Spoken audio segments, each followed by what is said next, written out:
Indigenous Voice. नमस्कार, सूचना, जानकारी र मनोरञ्जनको त्रिवेणी विविधता बीच एकता इन्डिजिनस टेलिभिजन र आइटिभी नेपालको समाचारमूलक कार्यक्रम इन्डिजिनस भोइसमा तपाईलाई स्वागत छ। साथमा छु म डोल्मा शेर्पा। स्वतन्त्र सामाजिक सञ्चार संस्था इन्डिजिनस मिडिया फाउन्डेसनले उत्पादन गरेको यो समाचारमूलक प्रस्तुति इन्डिजिनस भोइस कार्यक्रम हो। यस कार्यक्रम मार्फत केही विश्लेषणात्मक समसामयिक सामाजिक सन्दर्भ र ताजा जानकारीहरू प्रस्तुत गर्दै आएका छौं।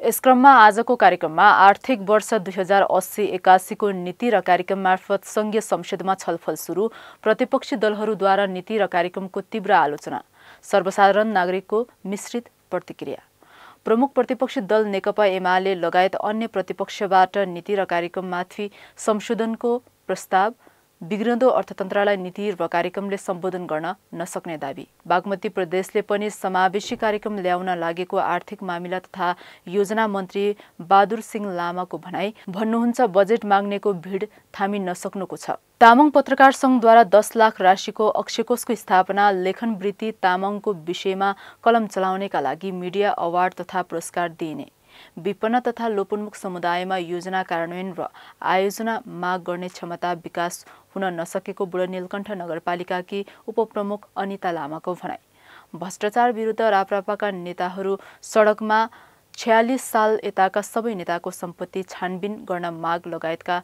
समाचार तथा विश्लेषणात्मक सामग्री प्रस्तुत गर्नेछौं। Indigenous Voice. कार्यक्रम सुरु गरौं संसदको नीति र कार्यक्रमको छलफल सम्बन्धी यो समाचारबाट। संघीय सरकारले आगामी आर्थिक वर्ष 2080-81 का लागि नीति र कार्यक्रममाथि छलफल सुरु गरेको छ। आइतबार प्रधानमन्त्री पुष्पकमल दाहाल प्रचण्डले नेपाल सरकारको नीति र कार्यक्रममाथि छलफल गरियोस् भनेर प्रस्ताव राख्नु भएको थियो। सम्माननीय सभामुख महोदयको अनुमतिले 2080 जेष्ठ 5 गते शुक्रबार संघीय संसदको दुवै सदनको संयुक्त बैठकमा गर्नुभएको सम्बोधनमा उल्लेखित आर्थिक वर्ष 2080-81 को नेपाल सरकारको वार्षिक नीति तथा कार्यक्रम माथिको छलफल प्रारम्भ गरियोस् भनी प्रस्ताव प्रस्तुत गर्दछु। धन्यवाद। शुक्रबार राष्ट्रपति रामचन्द्र पौडेलले संघीय संसदको संयुक्त बैठकलाई सम्बोधन गर्दै नीति र कार्यक्रम प्रस्तुत गर्नुभएको थियो।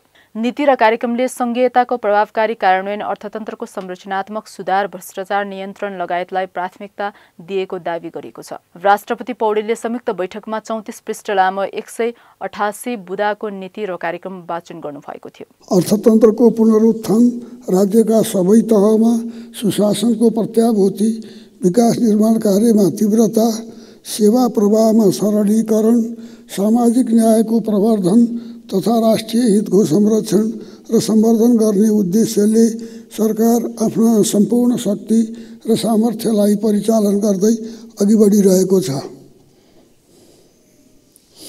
माननीय सदस्यहरू, राष्ट्रिय सार्वभौमिकता, भौगोलिक अखण्डता, स्वतन्त्रता तथा स्वाधीनता एवं राष्ट्रिय हितको संरक्षण गर्दै समृद्ध, सबल र न्यायपूर्ण नेपालको निर्माण हाम्रो सर्वोपरि लक्ष्य हो। नेपाली जनताको दशकौंको सङ्घर्षबाट हासिल भएको संघीय लोकतान्त्रिक गणतन्त्र, समाजवाद उन्मुख अर्थतन्त्र र समावेशी शासन प्रणाली संस्थागत गर्नु सरकारको प्रमुख कर्तव्य हो।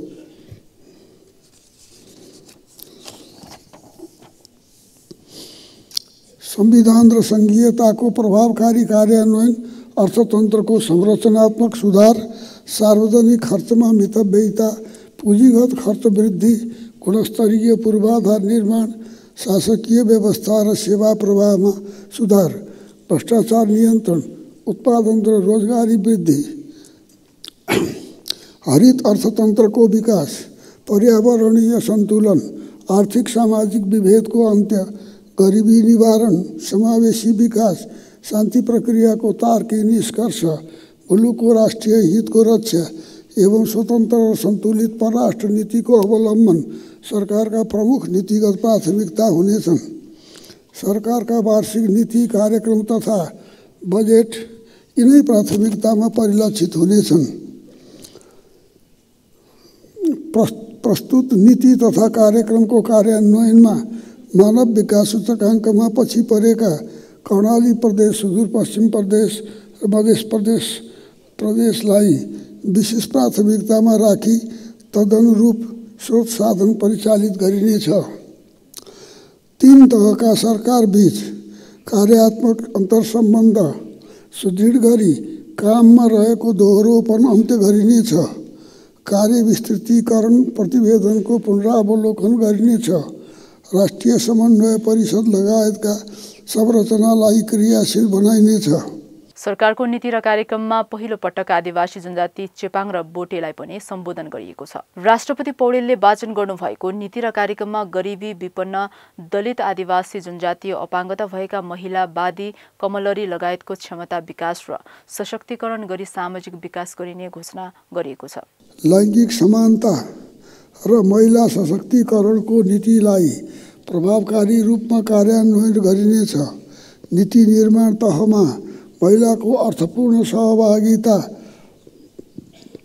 र प्रतिनिधित्वलाई सुनिश्चित गर्दै नेतृत्व विकासमा जोड दिइनेछ।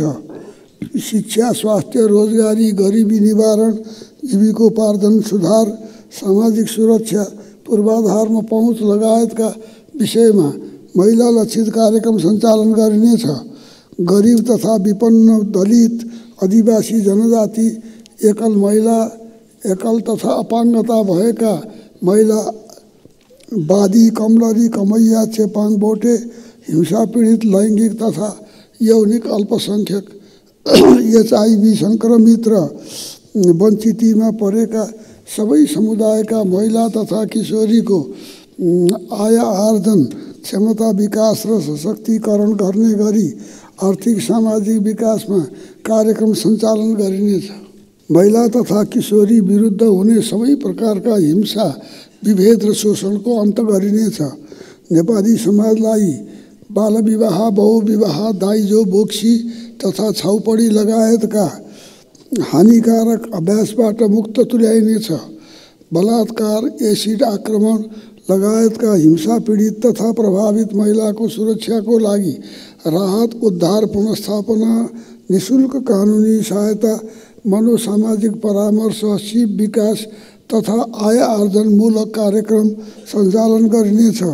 हिंसा पीडित महिलाहरूका लागि प्रदेश तथा स्थानीय तहसम्म एकीकृत सेवा सहितको दीर्घकालीन तथा अल्पकालीन पुनर्स्थापना केन्द्र स्थापना गर्दै लगिनेछ। दुर्गम क्षेत्रमा ज्यान जोखिममा परेका गर्भवती तथा सुत्केरी महिलाको हवाई उद्धार कार्यलाई थप व्यवस्थित गरिनेछ। बाल श्रम शोषणको अन्त्य गरिनेछ। बाल सुधार गृहहरूको भौतिक पूर्वाधार तथा संस्थागत क्षमता वृद्धि गरिनेछ। बाल मैत्री पूर्वाधार निर्माण गर्दै लगिनेछ।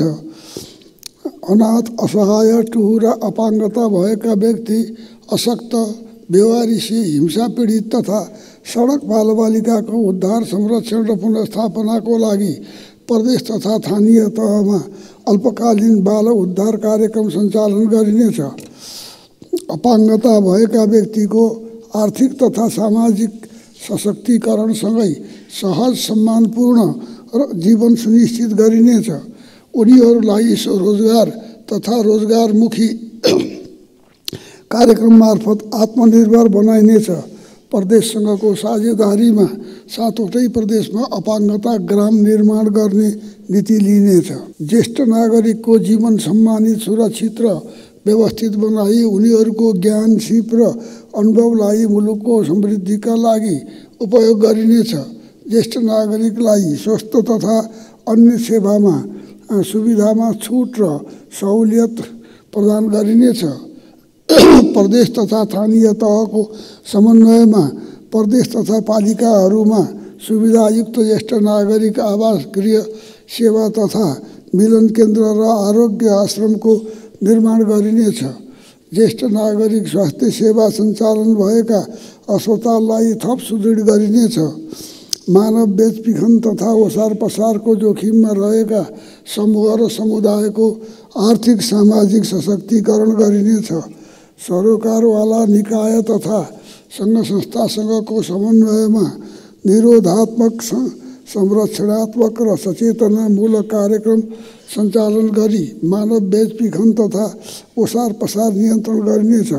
पीडित तथा प्रभावितको उद्धार, संरक्षण, न्यायमा पहुँच र पुनर्स्थापना कार्यलाई प्रभावकारी बनाइनेछ।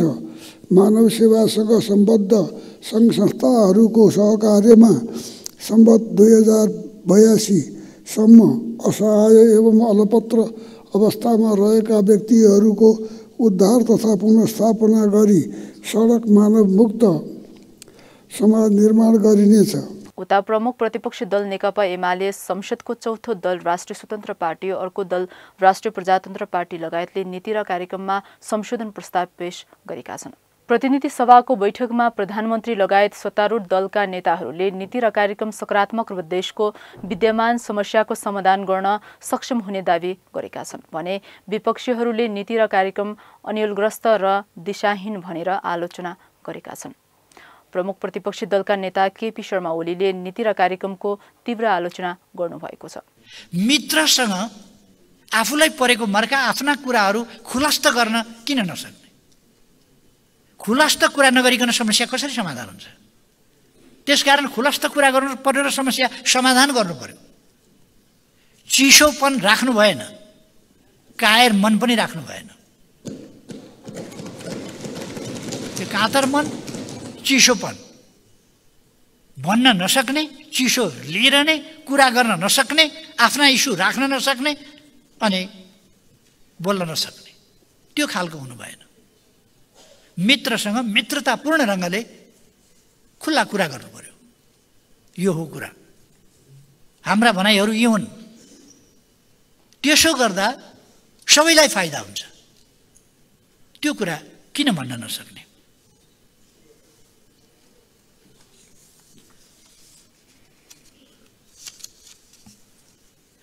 छिमेकी मित्र राष्ट्रहरूसँगको सम्बन्धलाई सम्माननीय प्रधानमन्त्रीज्यूले कसरी लिनुभएको छ? सम्बन्ध सञ्चालन मित्रवत छ कि छैन? राष्ट्रिय हितका जेन्युन इस्युहरू खुलस्त राख्नुभएको छ कि छैन? राख्ने गर्नुभएको छ कि छैन? समस्याका कारणहरू र समाधानका विषयमा संवाद गर्नुभएको छ कि छैन? समस्या छन् भन्ने कुरा राख्नुभएको छ कि छैन?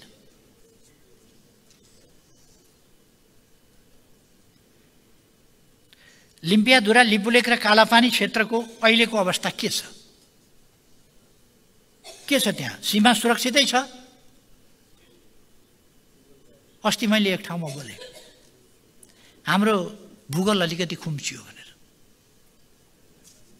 एउटा मिडिया टेलिभिजनले त यतिसम्म भन्यो कि जे पायो त्यही बोलेर हिँड्ने केपी ओलीलाई किन जेल हालिँदैन भनेर। देशको पक्षमा बोलेको हुनाले किन जेल हालिँदैन भन्यो। चीनमा भए फाँसी दिन्थ्यो, झुन्ड्याइन्थ्यो, गोली ठोकिन्थ्यो। यहाँ किन बोल्न दिइएको छ? देशको सवालमा बोल्दा, देशको सीमाको बारेमा बोल्दा र यथार्थ कुरा बोल्दा। सरकार पनि त्यस्तै हो कि? नीति कार्यक्रममा सरकारले केही बोल्दैन। सभामुख महोदय, कालापानी क्षेत्रमा नयाँ संरचना बनेको, बन्दै गरेको समाचारहरू सञ्चार माध्यममा आएका छन्। हो कि होइन? यथार्थ के हो? यस सम्मानित सदनलाई र सदन मार्फत सम्पूर्ण नेपालीलाई यी राष्ट्रिय महत्त्वका सर्वाधिक चासो र प्राथमिकताका विषयमा जानकारी गराउनुपर्छ कि पर्दैन? अवश्य जानकारी गराउनुपर्छ र म जानकारी गराउन माग गर्दछु। यो प्रधानमन्त्रीज्यूले यसमा सभामुख महोदय जानकारी गराउनै पर्दछ यस सदनलाई र सदन मार्फत नेपाली जनतालाई। प्रतिनिधि सभाको बैठकमा सत्तापक्ष र प्रतिपक्षको यो भनाइलाई यहाँ जोड्न चाहन्छु। यो नीति र कार्यक्रम अझ सार्थक हुन्छ, अझ समृद्ध हुन्छ, अझ परिणामदायक हुन्छ भन्ने आशयले र यो विश्वासले मैले यो संशोधन राखेको छु। संशोधन मैले बुँदा नम्बर 28 मा राखेँ। यसमा राष्ट्रिय प्राथमिकताका निर्धारणको केही विषय उठाइएको छ। राष्ट्रिय गौरवका योजनाहरूको प्राथमिकता निर्धारण गर्ने विषय भएको छ। मैले यसमा राख्न खोजेको विषय के हो भन्दा एउटा नीतिगत विषय मैले उठाएको छु।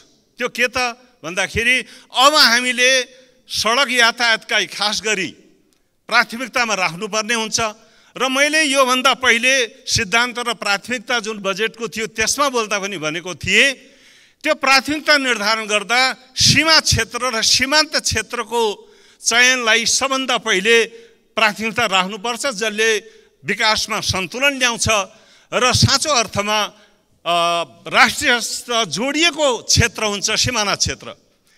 यदि एउटा क्विज क्वेसन सोधियो भने विद्यार्थीहरूलाई, र सायद मलाई लाग्छ यहीँ पनि हाम्रा साथीहरूले धेरै कमलाई जानकारी होला, अहिले पनि यस्तो ठाउँ छ हाम्रो मुलुकमा जहाँ एक स्थानबाट अर्को स्थानमा आफ्नै देशमा जाँदा पनि विदेशी भूमि भएर अहिले पनि जानुपर्ने अवस्था छ।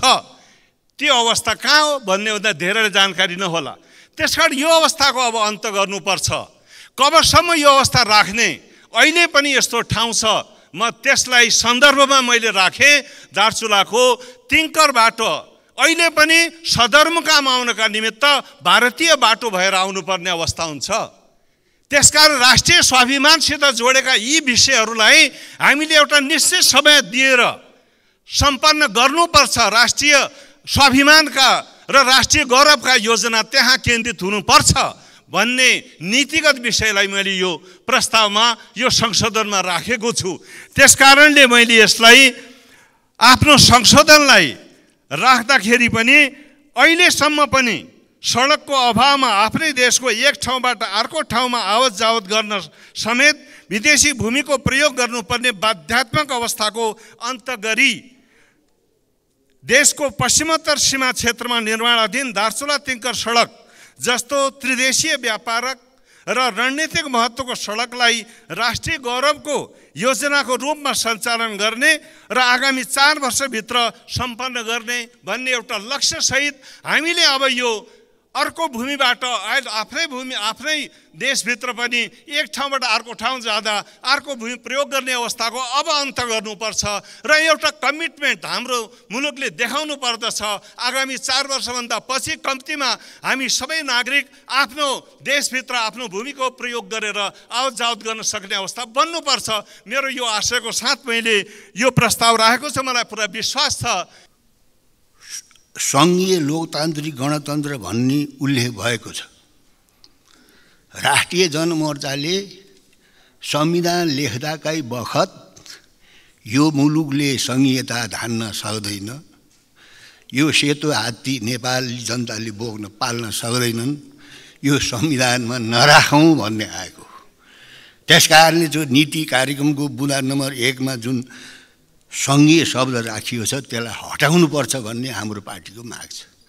अब कतिपय सङ्घीयता पक्षधर साथीहरूलाई यो अरुचि हुनसक्छ, तर तपाईँहरूले छातीमा हात राखेर सोध्नुभयो भने अहिले तपाईँको चाहिँ सङ्घीयताको भारी यो मुलुकले बोकिराखेको छ कि यो सङ्घीयताका विरुद्धमा नेपालमा जुन जनमत तयार हुँदै गइराखेको छ विरुद्धमा त्यसले तपाईँको चाहिँ लोकतन्त्र गणतन्त्रलाई समेत सिद्ध्याउने हो कि भन्ने खतरा छ।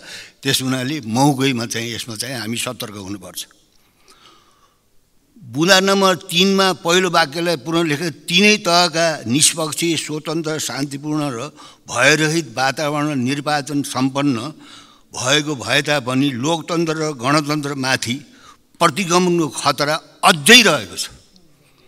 हामी सबलाई जगजगी छ कि तपाईँको चाहिँ नि यो सबै तपाईँ हामी जो चाहिँ लोकतन्त्रको लागि लड्यौँ, गणतन्त्रको लागि लड्यौँ, जेसुकै कारणले भए पनि अहिले पनि तपाईँको चाहिँ देशी विदेशी शक्तिहरूले तपाईँको चाहिँ गणतन्त्र चाहिँदैन, लोकतन्त्र चाहिँदैन भन्ने चाहिँ एउटा उरालिराखेका छन्। यो स्थितिमा हामी सबैले अब हाम्रा कमी कमजोरी छन् तिनलाई हटाउनुपर्छ। तर यो लोकतन्त्र कसैले बक्सिदिएको होइन। त्यसकारणले यो माथि जुन बादल मडारिएको छ यसका विरुद्धमा हामी चाहिँ सतर्क हुनुपर्छ र हामी एकट हुनुपर्छ। जुन नीति तथा कार्यक्रम आयो त्यसको सवालमा राष्ट्रिय स्वतन्त्र पार्टीको तर्फबाट मैले पनि थोरै केही संशोधन प्रस्ताव गरेको छु र यो संशोधन यहाँहरू समक्ष म प्रस्तुत गर्न चाहन्छु। बुँदा नम्बर 32 मा छ। यसमा रैथाने, बाली, बिउ बिजन, नस्ल र कृषि तथा पशुपक्षीको जैविक विविधता संरक्षणमा स्थानीय तह र समुदायलाई प्रोत्साहन गरिनेछ भनेर भनिएको छ। यसमा मैले संशोधन राख्न चाहन्छु। स्थानीय तह र समूहहरूलाई प्रोत्साहन होइन, स्रोत दिएर स्थानीय तह र समूहहरूलाई चाहिँ जिम्मेवार बनाइनुपर्छ भन्ने एउटा संशोधन राखेको छु। त्यस्तै बुँदा नम्बर 33 मा कृषि पशुपक्षी र खाद्य सम्बन्धी प्रयोगशालाका कुराहरू गरिएको छ। त्यहाँ अन्तर्राष्ट्रिय मापदण्ड अनुरूप स्तरोन्नति गर्ने कुराहरू पनि गरिएको छ। यसमा मैले थप्ने भनेको छु, जस्तो यो कृषि पशुपक्षी र खाद्य सम्बन्धी प्रयोगशाला अन्तर्राष्ट्रिय मापदण्ड अनुरूप स्तरोन्नति गरी यस्ता वस्तुहरूको ओसार प्रसार हुने सबै भन्सार बिन्दु र मुख्य सहरहरूमा चाहिँ प्रयोगशाला स्थापना हुनुपर्छ भन्ने चाहिँ मेरो संशोधन प्रस्ताव हो। त्यस्तै बुँदा नम्बर 36 मा चाहिँ यो बाँझो जमिनका बारेमा अलिकति कुरा राखिएको रहेछ, जसमा चाहिँ म थप्न चाहन्छु, संशोधन प्रस्ताव पेश गर्न चाहन्छु। उपयोगमा नआएका तथा बाँझो जमिनमा कृषि खेती प्रवर्धन गर्न युवा लक्षित सहकारी तथा सामुदायिक खेती प्रणालीलाई प्रोत्साहन गरिने छको सट्टा प्रोत्साहन गर्न कार्यान्वयन योग्य कानुनी संरचना बनाइने छ भनेर थप्नुपर्छ भनेको छु। किनभने कानुनी संरचना भएन भनेदेखि जति धेरै नीति लिएर आए पनि आखिरमा फेल हुने हो, किनभने यो अगाडि पनि हामीले यो अभ्यासबाट सिकिसकेका छौँ। त्यस्तै दफा 35 मा म थप्न चाहन्छु, यो स्थानीय हाट बजारको कुराहरूलाई म यहाँ थप्न चाहन्छु। जस्तो स्थानीय कृषक, लघु, घरेलु तथा साना उद्योगका उत्पादनहरूलाई बजारीकरणमा टेवा पुर्याउनको लागि स्थानीय सरकारको समन्वयमा अनिवार्य रूपमा जुन हाम्रो पुरानो प्रचलनमा थियो हाट बजार, त्यो प्रचलनलाई चाहिँ पुनर्जागरण गर्नुपर्छ भन्ने कुरा सरकारले आफ्नो नीति तथा कार्यक्रममा समावेश गरोस् भनेर प्रस्ताव पेश गर्न चाहन्छु। त्यस्तै बुँदा नम्बर 39 मा चिया, अलैँची र अदुवाको कुरा मात्रै गरिएको छ।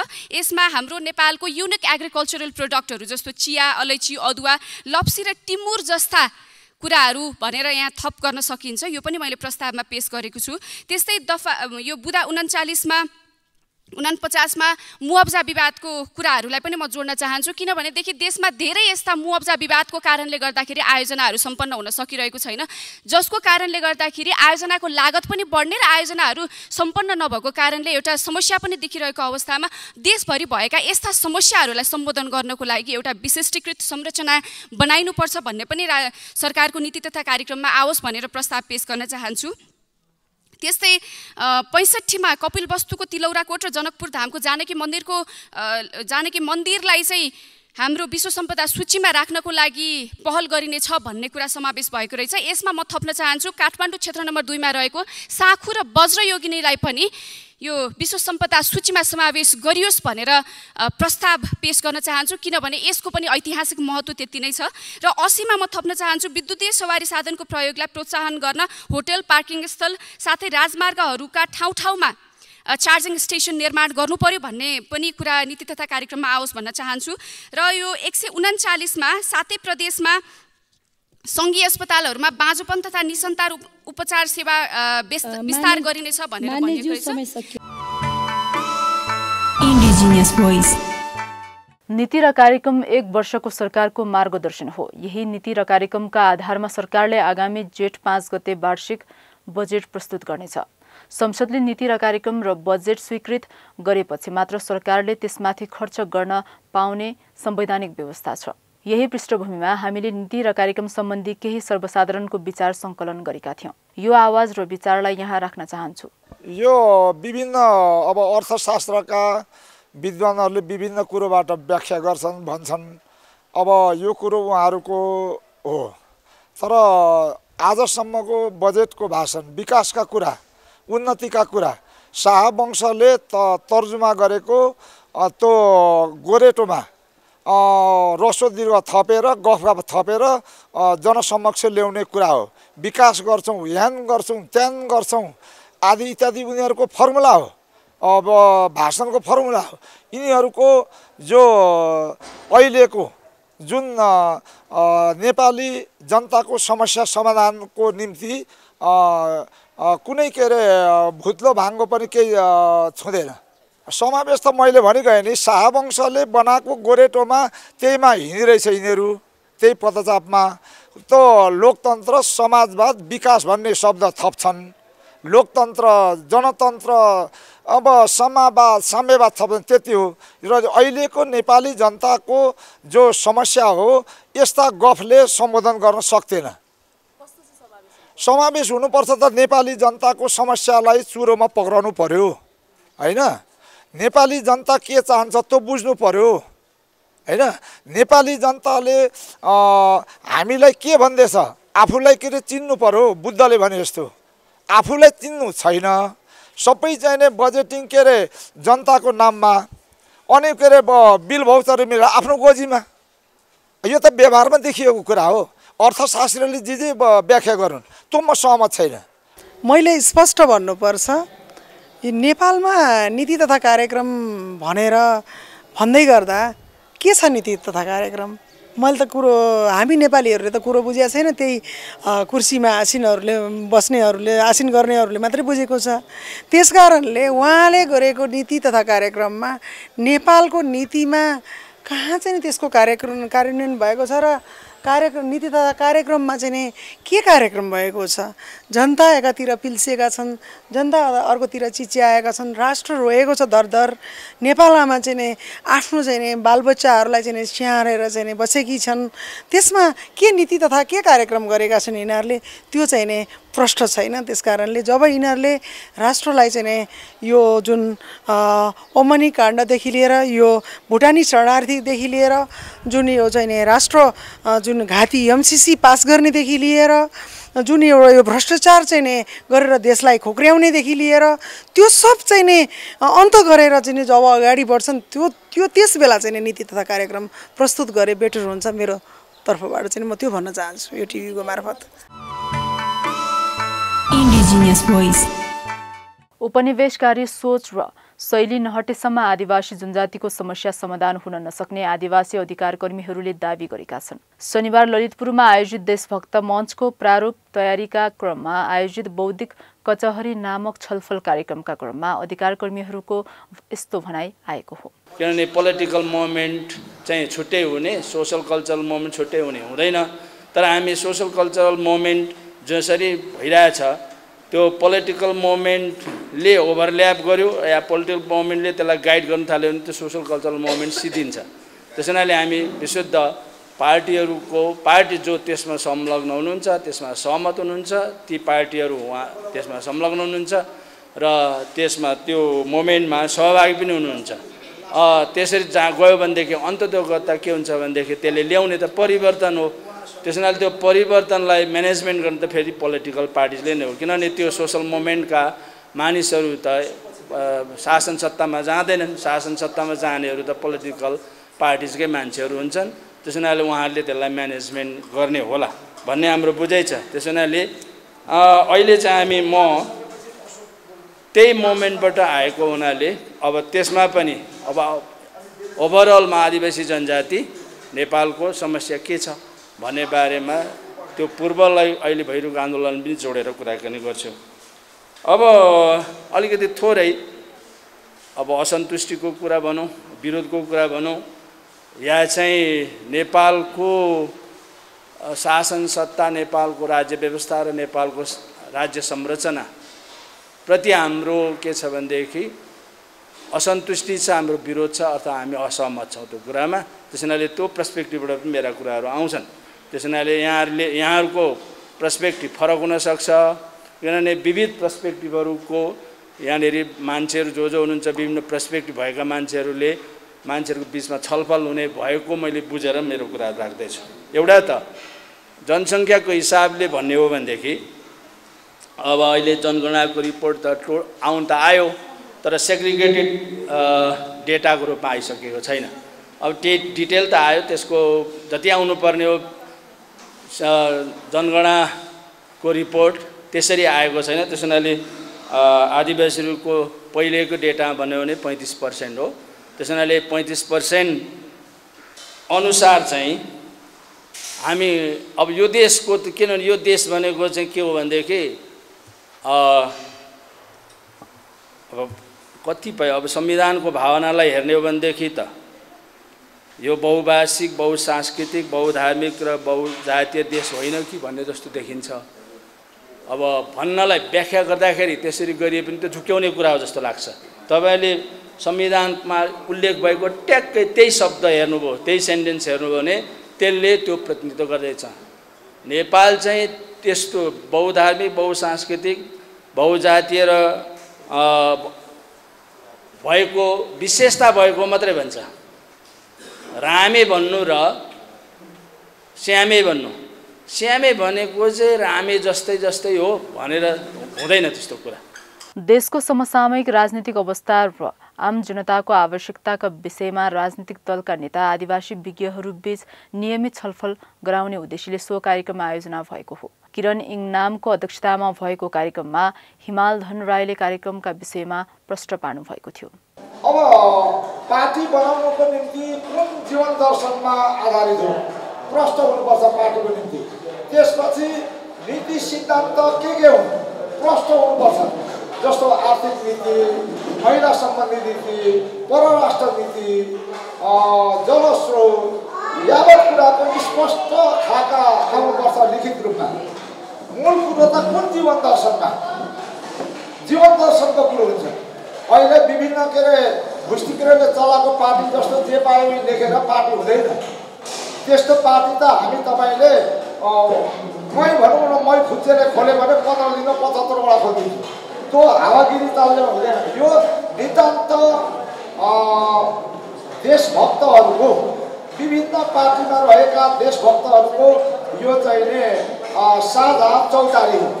नेवारले फाल्सा भन्छ, अब अरू आदिवासीको शब्दमा फलैचा भन्छ होइन, प्लेटफर्म भन्छ, फोरम भन्छ अङ्ग्रेजीबाट। यो तर यी विभिन्न विचार जीवन दर्शन बोकेका हामी तपाईँ जस्ता व्यक्तिहरूको यो साझा प्लेटफर्म हो र यो पार्टी होइन। तर त्यहाँ मैले अलिकति 2-4 हरफ लेखेकोमा एउटा सामान्य बाटो त चाहियो नि। कतिजनाहरूले के गर्ने आदि इत्यादि भन्दै लेख्दै मात्र पार्टी हुँदैन। यो पार्टी नितान्त हुँदै होइन। अर्को कुरो एनजिओसँग यो कहिले पनि नजिक जाँदैन। यो जाने भनेकै हली गोठाला महिला दलित जनजातिको घर आँगनमा जान्छ। यो डलरको खेती पनि गर्नेवाला छैन। यो आज चिया पानीको व्यवस्था कसले गरेको भन्दाखेरि पार्वती राई, उहाँ हुन् ब्रिटिस शासनका पत्नी, अनि अर्का हुन् हाम्रा लक्ष्मण प्रधान सिन्धुलीका खुरकोटका सामान्य व्यापारी, चिया व्यापारी। यसैगरी बीपी कांग्रेसका सह महामन्त्री नेत्री इन्दिरा अधिकारीले नेपाली महिलाहरूको समस्याका बारेमा बोल्नु भएको थियो। यो राष्ट्र ठुलो दबदबामा डुबिसक्यो। त्यो डुबाउने चालकहरू लगभग भागिसकेको अवस्था छ। यस अवस्थामा हामीहरूले मौन भएर बस्नु हुँदैन। जे सक्छौँ त्यो हामीले गर्नुपर्छ। हामीले नगरे कसले गर्ने, अहिले नबोले कहिले बोल्ने भन्ने कुरालाई लिएर उहाँले जो हामीहरू देशभक्त बौद्धिक कचहरीको चाहिँ जुन एउटा कचहरी मतलब यो जुन एउटा विचार मिल्ने चाहिँ टिमलाई उपस्थित गराउनु भएको छ। हृदयदेखि नै एकदम धन्यवाद दिँदै हाम्रो पार्टीको तर्फबाट म उहाँलाई एकदम नमन गर्दछु। आदरणीय व्यक्तित्व, साँच्चै यो राष्ट्रका चालकहरू, यो राष्ट्रका बदमासहरू भन्नुपर्छ। भन्न मन नलाग्दा पनि अघि नै मैले भने प्रसङ्गको अर्को अर्थ नलागोस्। यिनीहरू बदमासहरूले यो राष्ट्रलाई चाहे धर्म बेचेर होस्, चाहे चाहिँ यो राष्ट्रको माटो बेचेर होस्, चाहे यो राष्ट्रका चाहिँ नि ठगी खाने। हुन त म पनि पार्टीको प्रतिनिधि हुँ, तर हामी शुद्ध विचार बोकेका बीपीका अनुयायीहरूको एउटा विचार मिलेको चाहिँ जुन समूह हो त्यो बीपी कांग्रेस, त्यसकोबाट चाहिँ प्रतिनिधित्व गरेको छु। तर पार्टी भन्दै गर्दा हाम्रो पार्टीलाई पनि चाहिँ कहीँ क्वेसन त आउन सक्ला। तथापि अहिले यो राज्यमा आसीन गरेर यो राज्यका चाहिँ जो ड्राइभर हुँ भनेर जसले चाहिँ स्टियरिङ लिएका छन् तिनीहरूले देशलाई चाहिँ नङ्ग्याइसकेको अवस्था छ। कार्यक्रममा अशोक झाले मधेस र मधेसका समस्याका बारेमा र समीर मुखिया सुनवारले देशभक्त मञ्चको कार्यक्रमका बारे बोल्नु भएको थियो।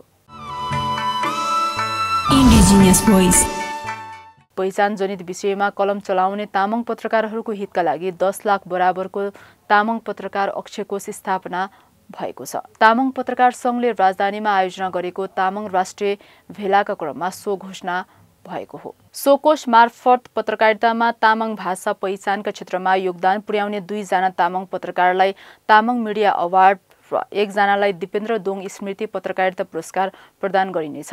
यसरी नै कोषले तामाङ सन्दर्भमा लेखन वृत्ति पनि प्रदान गर्ने कार्यक्रम सार्वजनिक गरेको छ। सङ्घका पूर्व अध्यक्ष विष्णु तामाङले कोष सञ्चालनको कार्यविधिबारे जानकारी गराउनु भएको थियो। यो राष्ट्रिय भेला गर्नुको उद्देश्य चाहिँ हाम्रो मुख्य गरी हाम्रो 22 वटा जिल्ला, 2 वटा प्रदेश बागमती र प्रदेश 1 मा हाम्रो शाखाहरू क्रियाशील रहेको छ। त्यसैगरी प्रवास शाखाको रूपमा दक्षिण कोरियामा हाम्रो शाखा छ। यी जिल्लाहरू र प्रदेशमा हाम्रो शाखा सञ्जाल विस्तार त गर्यौं, तर हामीले ती शाखाहरूलाई एक्टिभ रूपमा क्रियाशील बनाउन सकिरहेको छैनौँ विभिन्न कारणले, र सङ्घीय कार्यसमिति पनि अपेक्षाअनुसार सक्रिय हुन नसकेको अवस्थामा हामीले अब यो कार्यलाई चाहिँ अब हाम्रो सञ्जाललाई, हाम्रो संस्थालाई चाहिँ अझ सशक्त रूपमा क्रियाशील बनाउनको लागि हामीले हाम्रो नीति योजना, आवधिक योजनाहरू तय गर्नुपर्छ र हाम्रो जिल्लाका लिडरहरूलाई पनि हामीले चाहिँ प्रशिक्षित गराउनुपर्छ भन्ने मुख्य उद्देश्य रहेको छ। तामाङ पत्रकार सङ्घको 2 दिने राष्ट्रिय भेलाको उद्घाटन बागमती प्रदेशका आर्थिक मामिला तथा योजना मन्त्री बहादुर सिंह लामाले गर्नुभएको थियो। सोही अवसरमा मन्त्री लामाले सङ्घबाट प्रकाशित कलमजीवी नामक प्रकाशनको समेत विमोचन गर्नुभएको थियो। सो अवसरमा मन्त्री लामाले तामाङ समुदायका लागि आफूले सकेको सहयोग गर्ने बताउनुभयो। क्याबिनेटबाट हामीले तामाङ भाषा र यो चाहिँ के अरे सरकारी भाषा हुनको लागि यो प्रदेशमा तामाङ र नेवारी भाषालाई पास गरिसकेको छ। अब त्यसको लागि ऐन कानुन बन्दैछ, त्यो कानुन बनाउने र क्याबिनेटबाट अस्ति मात्र पास गरेको छ, भइसकेपछि अस्तिको क्याबिनेटबाट पास गरेको छ। त्यो सहर्ष तपाईँहरूलाई जानकारी गर्न चाहन्छु। यसले तामाङ कम्युनिटीको एउटा उच्च र तामाङ भाषाको र पनि ट्रेनिङहरू र भाषालाई कसरी चाहिँ सबैले बुझ्ने खालको भाषा बनाउने भन्ने कुराहरू पनि छ। तामाङ कम्युनिटी र नेवार कम्युनिटी पनि सरकारी भाषामा आफ्नै भाषामा प्रफुल्ल रूपमा बोल्न सक्ने, आफ्नो चाहिँ निर्धक्क रहेर बोल्न सक्ने क्षमता हुन्छ। जब म गाविस अध्यक्ष भएको बेलामा मैले आफूले भोगेका कुराहरू तपाईँलाई केही कुरा भन्न चाहन्छु। म गाविस अध्यक्ष हुँदाखेरि धेरै समस्याहरू गुल्झेको थिएँ। किन समस्या भन्दाखेरि नागरिकताका समस्याहरू तामाङ कम्युनिटीका चाहिँ जति पनि साथीहरू हुन्छ र स्कुलमा एउटा नाम लेखेको र डड्डामा अर्को नाम लेखेका त्यस्ता धेरै र जन्ममिति नमिलेका, किनभने हाम्रो जन्ममिति चाहिँ किनभने लोमा राखिने र यता चाहिँ के अरे वैशाखमा राखिने, त्यो कारणले गर्दाखेरि धेरै बिग्रेका, त्यो सोझाउनलाई धेरै समय लाग्यो। धेरै झगडा गरेर ढकटामा कस्तो पनि थियो भन्दाखेरि तपाईँले देख्नुभएको सुन्नुभएको छैन होला, कस्तो पनि देखाएको थियो भन्दाखेरि अब ग्यालछिरिङ भन्ने नाम गरेको व्यक्तिको नाम झ्यालछिरिङ भनेर लेखेको छ। त्यो भाषाको कारणले गर्दाखेरि झ्यालछिरिङ लेखेको छ। त्यस्तै गरेर दैदुत पनि लेखेर छ। दुन्दुत भनेर लेखेको ठाउँमा उसको दुन्दुत हो नाम, तर दैदुत पनि लेखेर छ।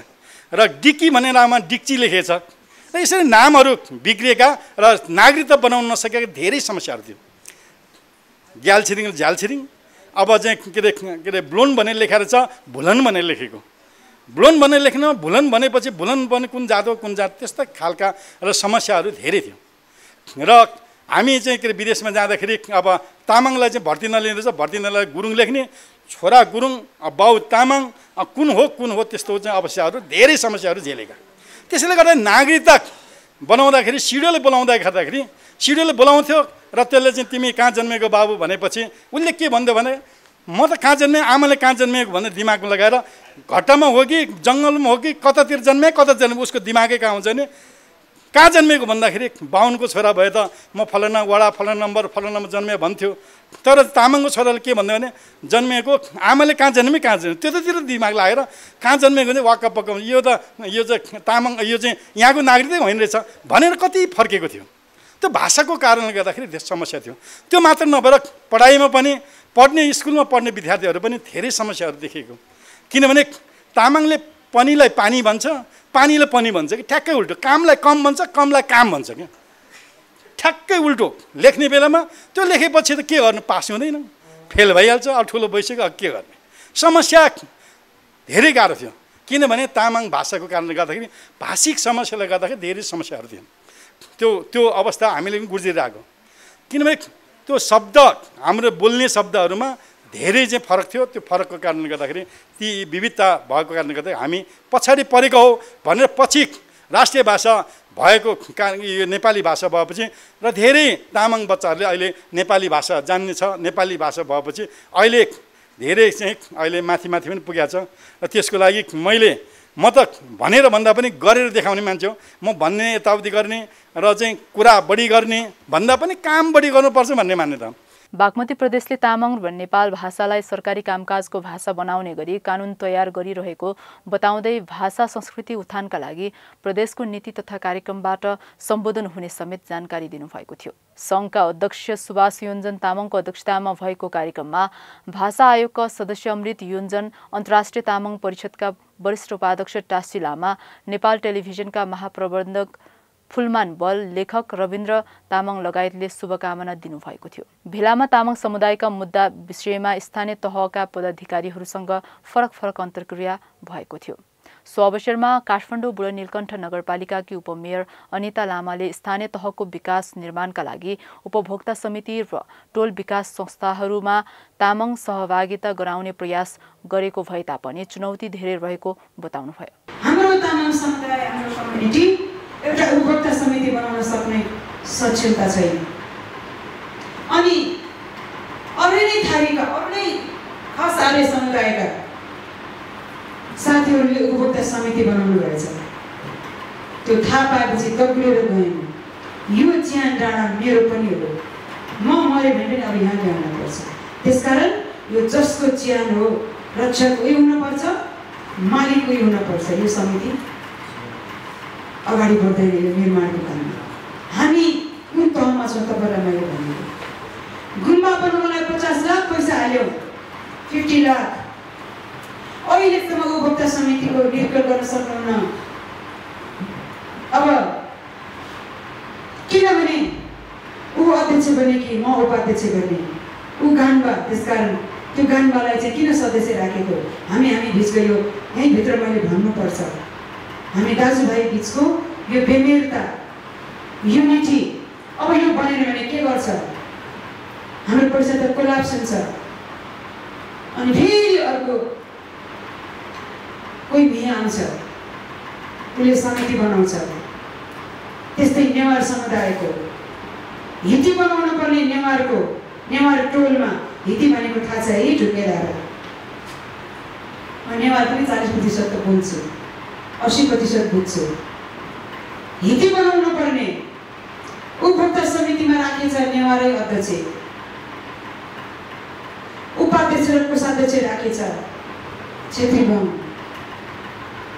माइनर साइन गराएछ 5 पटक, 5औं माइनर एकैपटक। सब हिती सिती सब बनाएर अनेक गरेर अनुगमन गर्न जाने बेलामा त जान्छु नि म। अनुगमन समितिको संयोजक, उपभोक्ता समितिको अध्यक्ष कोही छैन। अब त्यो उपभोक्ता समितिको अध्यक्ष नहुन्जे हामी त अनुगमन गर्दैनौँ। खोइ मलाई त केही पनि थाहै छैन दिदी, मलाई त केही छैन दिदी, मलाई अध्यक्ष बनायो भन्ने मात्रै थाहा थियो। हेर्नुहोस्, साइन मात्रै गरायो मलाई। अध्यक्ष नहुँदा उपाध्यक्षले पनि गर्न सक्छ। कोषाध्यक्ष सबभन्दा बढी बलियो एक्टिभ हुनुपर्ने, सचिव सबभन्दा बढी बलियो हुनुपर्ने, अर्कै जातको प्रतिनिधित्व छ। हो हाम्रो नेवार समुदाय र तामाङ समुदाय हाम्रो बुढानीकण्ठमा अलिकति यो खालको चेतनामा हामीले उजागर गर्न बाँकी छ। उहाँले आफ्नो कार्यकालमा पहिचानका लागि सामूहिक लोछार उत्सव मनाउने परम्परा सुरु गरेको बताउँदै आफ्नो विगतबारे पनि सुनाउनु भएको थियो। सोनाम लोछारको दिन, लोछार चाहिँ सोनाम तामाङहरूको, तमु लोछार गइसकेका थिए, ग्यालको लोछार आउँदै थियो। यो लोछारमा एउटाले आउँछ अलिकति माग्छ, अर्कोले आउँछ अलिकति माग्छ, अर्कोले आउँछ अलिकति माग्छ। मैले के भने यो प्रपोजल ल्याउने जति सबैजना आउनुहोस्, एकचोटि छलफल गरौँ। छलफल गरेपछि के भन्यो भने तपाईलाई दुखै नदिने यो पालि नगरपालिकाले लोसार मनाउने, नगरपालिकाले आयोजना गर्ने। त्यसकारण यो बुदामा अथवा समूहमा पैसा नमाग्नुहोस्। हामीले सन्देश दिने काम गरौँ, मेसेज दिने काम गरौँ कि लोसार हाम्रो राष्ट्रिय पर्व हो। यो पर्वमा बिदा मानेर बस्ने होइन। सारा नगरपालिका भरिका करिब 52 कि 54% खस आर्य समुदायलाई पनि चौरमा बोलाएर सोही ढोले सोहीमा नाच्न लगाउँ, सेलोमा नाच्न लगाउँ। त्यही हामी च्यापुङ पनि बजाउँ, किराँत राई आयो खाको पनि बाजा बजाउँ, नेवारी बाँसुरी खलले आएर पनि हामीसँग नाच्छ। हामीले योजना बनायौँ र ब्रायनवटा नगरपालिकाले सोनाम लोछारको दिन सामूहिक रूपमा 3वटै लोसारको हामीले शुभकामना आदान प्रदान कार्यक्रम गऱ्यौँ भव्यताका साथ मान्य मन्त्रीज्यूको प्रमुख उपस्थितिमा। यो पहिलो अभिलेख नगरपालिकामा समुदायहरू असाध्यै खुसी हुनुभयो लोसारको। तर दुःख केमा लाग्छ भने हामी लोसारलाई मनाइरहँदाखेरि नाच्न र गाउनलाई मात्रै लोसार मान्दा रहेछन्। लोसार के हो, किन मान्नुपर्छ, कहाँबाट यसको उत्पत्ति भयो, घर घरमा यसको चाहिँ सामुदायिक सहभागितालाई अब आरम्भ गर्ने कि नगर्ने, अर्को पालि यसरी लोसार नमनाउने भन्दै छौँ हामीले। यो नाच्नु गाउनु खाना पाउनुसँग मात्रै हाम्रो लोसार सीमित छैन। यसलाई कति लोसार मान्ने समुदाय छ यसको डेटा र त्यो डेटा अनुसारको प्रत्येक व्यक्तिलाई चेतना, लोसारको मात्रै चेतना होइन। अघि मैले भने नि टोलमा गाउँमा अहिले हामी बजेट विकास बजेटको चाहिँ परामर्शको क्रममा छ। टोलमा हामी रहे परामर्श भेला गर्छौँ। कार्यक्रममा सञ्चार रजिस्ट्रार रेवती सापकोटा, इन्डिजिनस टेलिभिजनका प्रबन्धक निर्देशक जगतमान दोङ, वरिष्ठ पत्रकारहरू कुमार यात्रु तामाङ र अमर ध्वज लामाले प्रशिक्षण दिनुभएको थियो। Indigenous voice. संसदको 5औं ठूलो दल राष्ट्रिय प्रजातन्त्र पार्टीले भ्रष्टाचार विरुद्ध आमसभाको आयोजना गर्दै 46 साल पछिका राजनीतिक दलका नेताहरूको सम्पत्ति छानबिन गर्नुपर्ने माग अगाडि सारेको छ। यसै साता काठमाडौँको बसन्तपुरमा एक आम सभा आयोजना गर्दै पार्टीका नेताहरूले यस्तो माग अघि सारेका हुन्। सभालाई सम्बोधन गर्नुहुँदै सो पार्टीका अध्यक्ष लिङदेनले विगतमा अनुसन्धानका नाममा भ्रष्टाचारीलाई लुकाउने गरेको बताउँदै सशक्त खबरदारीको खाँचो रहेको बताउनुभयो। कांग्रेस कम्युनिस्टहरूको अथवा त्यस्ता टिप्पणी गर्नेहरूको मालिकहरूले यो देश चलाएको बेला राजाको सम्पत्ति छानबिन गर्ने अथवा राजाले गरेको अपराधको बारेमा छानबिन गर्ने आँट किन गर्दैनन्? गरून्। त्यसबेला पञ्चहरूले गल्ती गरेका, कुनै भ्रष्टाचार गरेका छन् भने छानबिन गरेर किन कारबाही गर्ने आँट गर्दैनन्? गरून्। हामीले पञ्चको, राजाको त्यस्तो कुनै गलत काम छ भने, भ्रष्टाचार जन्य क्रियाकलापहरू छन् भने छानबिन गर्न हुँदैन भनेर कहिले भनेका छौँ? भ्रष्टाचारको छानबिन राजेन्द्र लिङदेनबाट सुरु गरे हुन्छ, मेरोबाट सुरु गरे हुन्छ, तर गर्नु पर्यो। हिजो अस्ति म पनि 40 दिन यो देशको उप प्रधानमन्त्री भए, खरबभन्दा बेसी बजेट भएको मन्त्रालयको मन्त्री भए र मैले झन्डै 4 खरब लगानी भित्रिने बाटो खोले पीपीए सम्झौता गरेर, विद्युत खरिद सम्झौता गरेर मैले पनि भ्रष्टाचार गरेँ कि? छानबिन गरोस्, मेरोबाट सुरु होस्। तपाईहरुले सुन्नु भएको छ हाम्रो पार्टीमा पटक पटक भ्रष्टाचारको विरुद्ध कुरा गर्दाखेरि विक्रम पाण्डेले शिक्षा सिँचाइ आयोजनामा भ्रष्टाचार गर्यो, त्यसको बारेमा चाहिँ राप्रपा के भन्छ भनेर सोधेको। यस्तो भ्रष्टाचारीलाई बोकेर तिमीहरू हिँड्ने, भ्रष्टाचारको विरोध गर्ने भनेर टिप्पणी गरेको तपाईहरुले सुन्नु भएको छ। म आज सार्वजनिक मञ्चबाट भन्न चाहन्छु, नागरिक आयोग गठन होस्, विक्रम पाण्डेले शिक्षा सिँचाइ आयोजनामा भ्रष्टाचार गरेको छ कि छैन छानबिन होस् र नागरिक आयोगले भ्रष्टाचारी प्रमाणित गर्यो भने विक्रम पाण्डेलाई एकैछिनमा पार्टीबाट हामी निकालेर देखाइदिन्छौँ।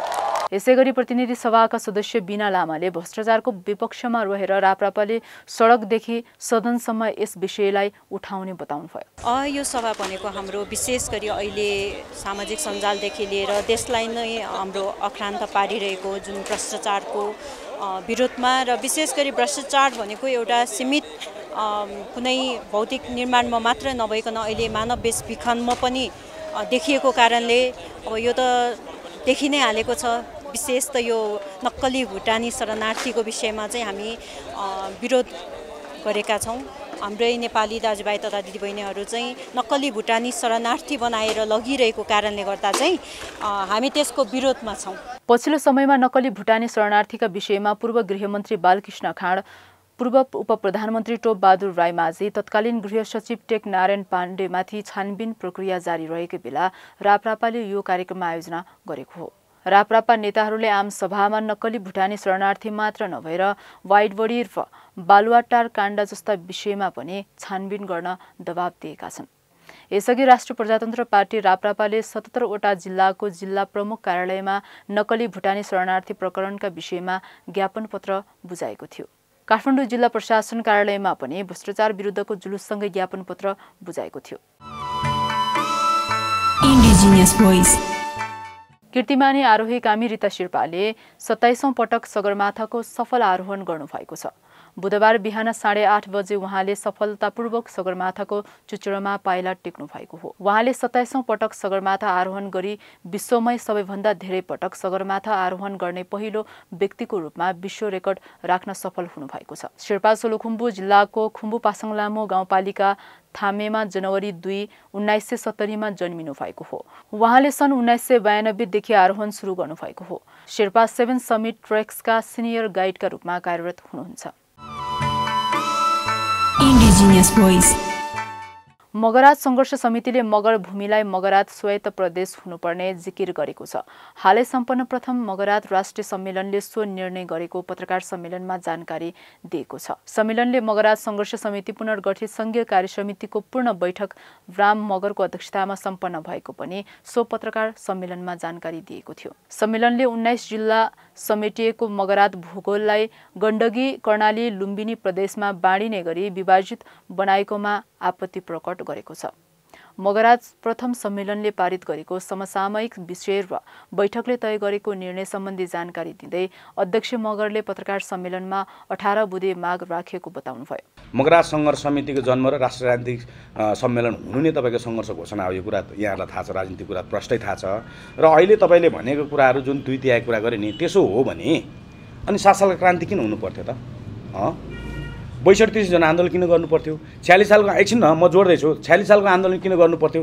र अर्को कुरा, यदि त्यसो हो भने ल त्यो परको कुरा छोड्यौँ, यो तपाईँको 10 वर्ष जनयुद्धको जग के को लागि भयो? यो गणतन्त्र स्वीकार्नेको, यहाँ सुन्नु, गणतन्त्र स्वीकार्ने एमाले होइन, काङ्ग्रेस होइन, जसले तपाईँको गणतन्त्र नचाहने यी दुईटै पार्टीहरू राष्ट्र संस्था त गए सिद्धे भनेपछि गणतन्त्र तपाईँको नचाहने यी दुईटै पार्टीले गणतन्त्र स्वीकार्नु भने के हो त? भनेपछि त्यो 10 वर्ष जनयुद्धलाई तपाईँको मान्यता दिनु हो नि त। एकछिन म पुग्दैछु, म त्यहाँ जाँदैछु, त्यही त होइन त्यो कुरा होइन। यहाँ सुन्नुहोस् न, जनताको अहिले फेरि आएर यो सिस्टमले तपाईँको जनताका चाहनाहरू नसेमेन्टु, जनताले आफ्नै किसिमको तपाईँको भावनाहरू पोख्नु सार्वजनिकले त्यो आफ्नो ठाउँमा छ। तर के हो भन्दाखेरि हामीले तपाईँको वैधानिकताको कुरा गर्नु पऱ्यो नि त। भनेपछि 10 वर्ष जनयुद्ध, यो गणतन्त्र स्वीकार्ने एमाले काङ्ग्रेस अनि गणतन्त्र स्वीकारेर उसकै पार्टीका राष्ट्रपति र प्रधानमन्त्री लगायत तपाईँको मन्त्रीहरू पालो खाने, यदि त्यसो हो भने गणतन्त्रको तपाईँको मूल्य स्वीकृति के हो त? मूल्य स्वीकृति भनेपछि 10 वर्ष होइन नि, यो कुरा क्लियर गर्नु छ। सम्मेलनले किरात लिम्बुवान पुनः नामाकरण र अधिकार प्राप्तिका लागि उठेको आवाजको तत्काल सम्बोधन गर्नुपर्ने, नक्कली भुटानी शरणार्थीका विषयमा सरकारले गहन अनुसन्धान गरी कारवाही गर्नुपर्ने लगायतको माग राखेको छ। यही सूचना तथा जानकारी सहित आजको इन्डिजिनियस भोइस कार्यक्रमको बीट मार्ने बेला भएको छ। तपाईको सुविधाका लागि हाम्रा कार्यक्रमहरू युट्युबमा पनि अपलोड गर्ने गरेका छौं। तपाईले आफ्नो सुविधा अनुसार कार्यक्रम हेर्न सक्नुहुनेछ। इन्डिजिनियस भोइस कार्यक्रमलाई इन्डिजिनियस टेलिभिजनको वेब पेज www.indigenous.television.com मा पनि राखिएको छ। कार्यक्रम र कार्यक्रमका कुनै विषयवस्तुका विषयमा तपाईको सुझाव वा टिप्पणी भएमा हामीलाई इमेल सम्पर्क गर्न सक्नुहुनेछ। हामीलाई सम्पर्क गर्ने इमेल ठेगाना हो indigenous-television@gmail.com। हामी आदिवासी राष्ट्रका मूलधारा हौं। हाम्रो सरकारमा हामीले नै खबरदारी गर्नुपर्छ। यही सन्देश र सूचना सहित आजको इन्डिजिनियस भोइसबाट हामी सबै बिदा चाहन्छौं। तपाईको यो साता सुखद रहोस्। नमस्कार।